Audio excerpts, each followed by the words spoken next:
Every wrestling angle is born because somebody, Vince McMahon, one of his trusted creative lieutenants, or an individual wrestler, believed it was a good idea. There is some experimentation and content for the sake of content, of course, but nothing makes it onto WWE screens without the boss man's approval. Remember that. This is a varied list. It doesn't only explore those workers who decided to rip the piss right at the storylines they were involved in. It also examines times WWE wrestlers knowingly mocked their own work, the work of others, or just couldn't resist attention even when it was counterproductive to the product put in front of fans. Don't forget, you were supposed to emotionally invest in every single story here when it was originally presented. Well, fool you, eh? With that in mind, I'm Adam Wilborn from What Culture, and these are 10 times WWE stars made a mockery of their own angles. Number 10, Triple H and Vince McMahon. 2002 was a 12-month cycle of desperate attempts to grab attention. But enough about me. WWE also tried to use gay marriage, lesbian flings, and even bloody necrophilia to steal headlines. The latter, which etched the name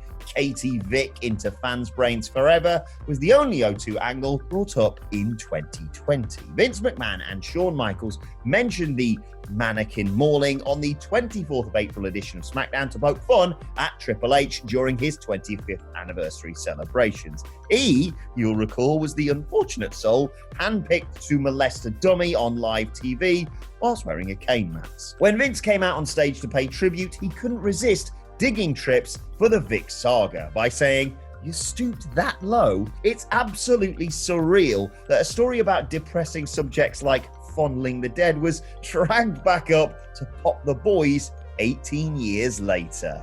Good times? Number 9, Kane. Kane's backstory is one of the most convoluted in pro wrestling history. He was badly burned, then he was only slightly char-grilled, his vocal cords were destroyed, and then, well, they weren't. He was a hideous monster kept in the dark for years due to fires set by The Undertaker.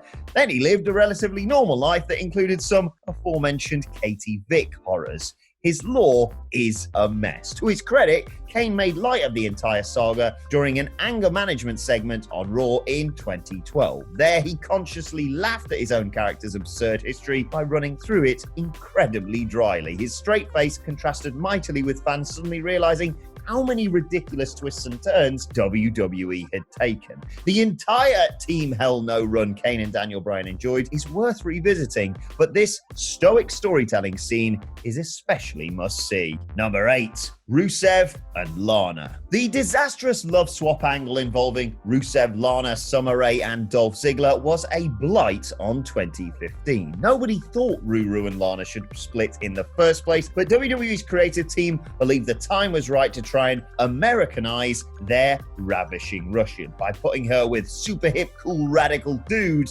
Dolph. Hilariously, real-life couple Rusev and Lana took a huge dump on the entire angle by announcing their engagement via TMZ whilst the storyline was still ongoing. WWE, unsurprisingly really, were not happy with this and decided to abandon both Ray's transformation into Lana Light and the real deal's crappy Danny and Sandy style romance with Ziggler. Pics Rusev and Lana posted on social media broke WWE's illusion, and the cheeky scamps didn't seem to care one bit. They were too busy posing with their engagement rings on Instagram and taking loved-up selfies in bed. Number 7, Naomi. Naomi deserves a retrospective Academy Award for pretending that her WrestleMania 34 pre-show Battle Royal win meant anything. It didn't, and even WWE's own trophy looked more like an elaborately designed novelty birthday cake than a prize worthy of Mania. The company then spent weeks, if not months, talking about the importance of the win and claiming that Naomi would get a title shot for coming up trumps. Flash forward to promotions for the all-female Evolution pay-per-view in October 2018. Bring it back, you cowards. And Mania's winner was asking some pressing questions. Naomi tweeted to ask if she would receive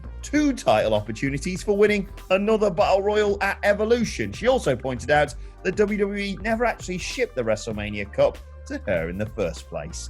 Oh dear. Number 6, Mae Young. Raw 1000 was a trip. In between wrestling weddings, CM Punk heel turns, and reunions for the likes of DX and the Brothers of Destruction, Mae Young popped up with her son. Yes, this son pictured with a beaming Mae. And no, No, you don't have to be a genius to work out what was going through his mind. Credit must go to Young and the poor sap instructed to be a walking hand for poking fun at her infamous 2000 angle. Back then, she gave birth to a gooey prosthetic limb, and it mentally scarred an entire generation of teenage wrestling fans forever. Mercifully, WWE kept Mark Henry out of the scene in favor of a horrified Layla and oblivious AJ Lee. Lord only knows what damage they could have done to Henry's Hall of Pain aura had he made a cameo here mid-injury. Number 5, The Click, in particular, Triple H. Triple H, I think it's fair to say, was not one of the most important figures on WWE's corporate ladder when he almost committed career suicide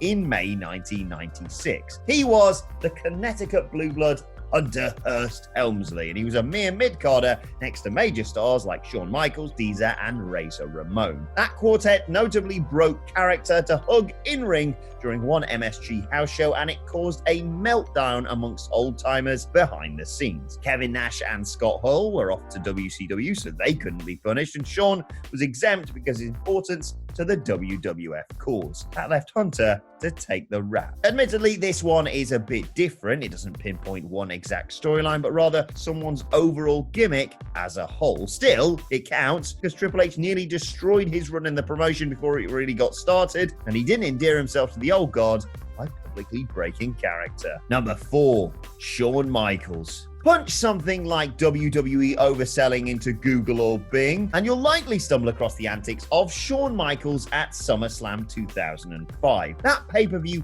memorably featured the first major showdown between HBK and Hulk Hogan, but it became better known for Shawn's trolling. Michaels was not playing ball with the Hulkster in Washington. Before the show, he roasted Hogan's mannerisms in several funny vignettes, and come SummerSlam, Shawn decided to go rogue and make a statement by selling like he'd been blasted with a cannonball whenever Hulk hit him with punches or a trademark big boot. It was a stunning show of defiance. Michaels totally ridiculed Hogan's familiar routines and deliberately hijacked their main event. Somehow, it was still entertaining. Shawn always was, but such histrionics turned the huge headliner into a parody WWE did not want. Number 3, Lita. Remember what I said about 2002's controversial angles earlier? Well, some of that same regret could be scooped up and placed in 2004 too. That year had Kane forcibly impregnating Lita with his seed before Gene Snitsky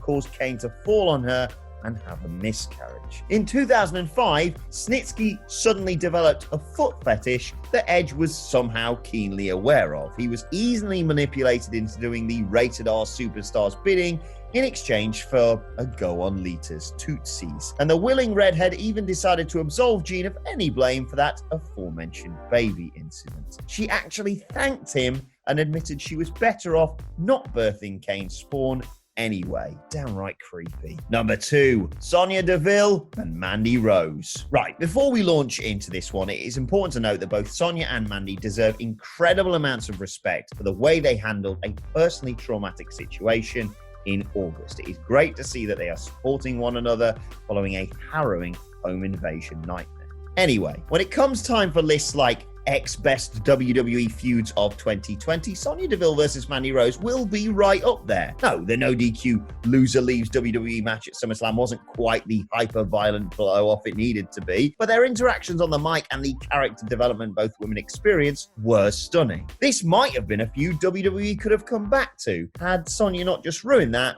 with one post on Instagram. Rather randomly, she uploaded a pic of her and Mandy posing on a boat with the caption, "Mandy apologized, so we good." Way to gloss over an entire summer. Number 1, Paige. Right, I want you to use this as a reference whenever WWE's announcers tell you that Asuka's green mist is visually debilitating and excruciatingly painful. Apparently, it's not really that bad once you get the worst of it off. Just ask Paige. She was all smiles just mere hours after taking it on the 28th of October 2019 edition of Raw. For some reason, Paige saw fit to post a smiley elevator selfie on social media after being coated in the supposedly deadly substance live on air. Alright, everyone knows that wrestling is a work, but why stomp all over someone's gimmick like this? As if that wasn't bad enough, Paige used the same picture again to wish Asuka a happy birthday this past September. A Happy birthday, love. You missed is totally ineffective. And that's our list. Did we miss any out? Let us know in the comments section below. Don't forget to like, share, and subscribe. And subscribe to What Culture Wrestling on either iTunes, Spotify, wherever you get your podcasts from, for daily wrestling podcasts. And you can let us know your thoughts on Twitter at What Culture WWE. Thanks for watching. I've been Adam from What Culture, and I'll see you soon.